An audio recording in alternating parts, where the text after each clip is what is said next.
everybody, I'm Zuka0, and this is how Setro lost his credibility as a developer. Setro was once one of the most respected developers in the Roblox community, but his reputation took a huge hit. So what happened? How did he go from working on popular games like Shindo Life to being at the center of controversy? In this video, we'll dive right into that at the rise and fall of Setro's credibility as a developer. How Setro lost his credibility as a developer.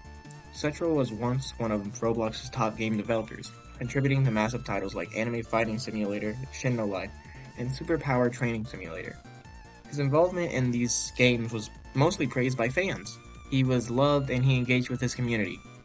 He fixed issues that were brought to him, but over time, things changed. What happened to Setro's reputation, you may ask? Why did it take such a sharp turn for the worst?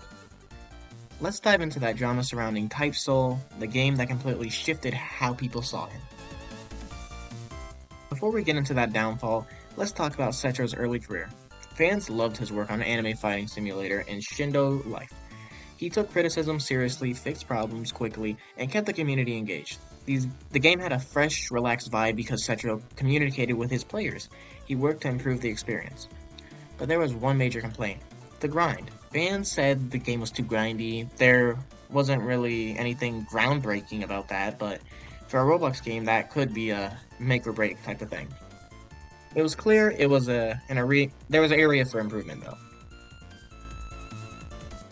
Type Soul was the game that Setro was best known for in his later years. It's a Bleach-inspired game with 3 races to choose from: Quincy, Arrancar, and Soul Reaper.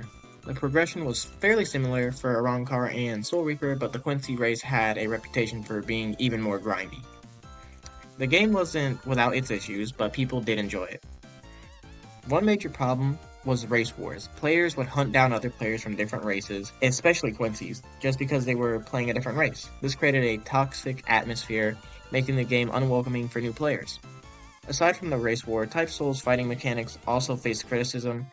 The Keto and speed fighting styles in particular were reworked after complaints. There were also complaints about Hakata and Kendo, but only Hakata got the update recently. So what really led to Setro's losing all respect as a developer? The situation became much more serious when allegations began to surface. There were reports of a toxic behavior within the development team and serious criminal allegations against Setro, specifically allegations related to inappropriate conduct, often referred to as pet grooming in massive quotations. But these allegations surfaced around July 20th, 2024. On the same day, Setro was officially removed from his position as lead developer for Type Soul. The official message reads as follows: due to a managerial decision, Setro has stepped down from the role as lead developer. Not Dave will be taking over his position. This will not slow down the progression of updates, and may even speed things up. We wish Setro the best, and we will keep you updated with anything new.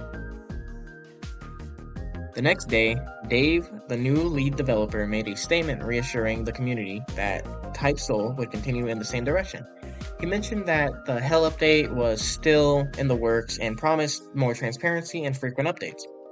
While some fans were optimistic about the new leadership, others weren't too convinced. Many felt that Setro's removal wasn't properly explained and that there wasn't enough communication about why things had changed so abruptly. Enter Type Reborn, a new project that was supposed to replace Type Soul. Initially, the community was excited. Setro had been involved and people were hopeful it would bring back the magic that Type Soul had. However, things quickly went south. The project was delayed repeatedly, and the developers behind it, known as Borgor, B-O-R-G-O-R, kept making excuses about lack of money and resources. Setro was even invited to join as the face of the project to attract players, but when it became clear that Type Reborn was nothing more than a scam, the community was furious. The game was never released, and Borgor was accused of taking money for a game that didn't exist.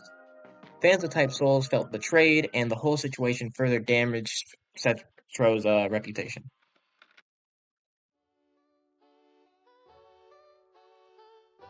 To make matters worse, Dave was also hit with serious allegations. Some players even accused him of being involved in inappropriate behavior with minors, PDF file activity. One popular YouTuber, Balboabtw, I hope I pronounced that right, posted a video alleging that Dave has sent explicit content to minors, showing screenshots that seem to back up the claims. While there's still a lot of speculation that just added more fuel to the fire, the community, which had already been divided, was now in full-blown chaos. What happened to Setro?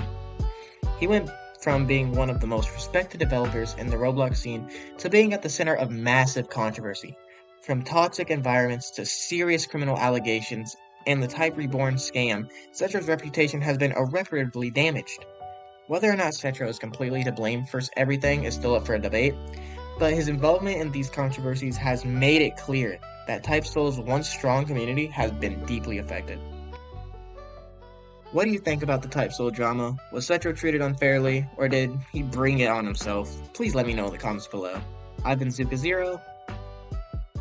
Thank you for watching. If you found this video entertaining or interesting, please don't forget to like. I would really appreciate it. And subscribing always helps. It's always free.